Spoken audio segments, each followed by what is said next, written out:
Hi, this is my first monthly recommendation video, and January is fantasy recommendations. Fantasy is all I read in high school, so I'm going to be giving you my favorite high school picks. Yes, they are old.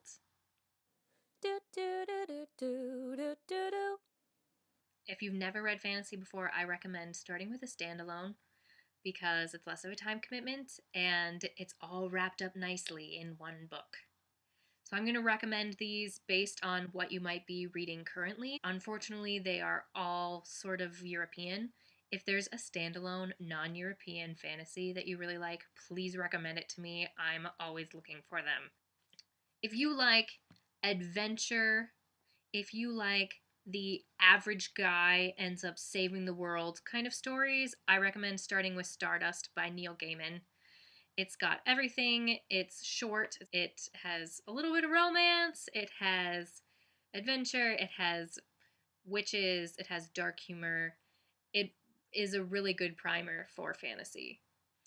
If you like reading satire or if you can't really take fantasy very seriously, I recommend The Princess Bride by William Goldman. It is a satire of world building and fantasy, and it has all those tropes. It flips it around. If you don't like satire, you might not appreciate all of the chapters written by William Goldman because those are him parroting even himself. Someone recommended C.S. Lewis to me when I was starting to get into fantasy, and I looked and all of his books were series, so I picked up Till We Have Faces because it's a standalone, and I liked it as a 15-year-old. I need to read it again. It's a retelling of Psyche and Cupid and their romance from the point of view of Psyche's ugly sister.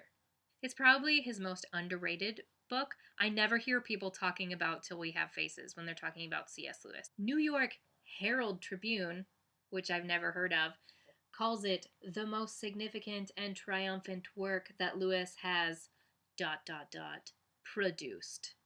There you have it. If you like reading historical fiction, I recommend the Scorpio Races. I already talked about it at length. It has a great sense of place, and it is low on magic. The only magic involved are the mythical beasts, the horses. The Ocean at the End of the Lane is another Neil Gaiman book.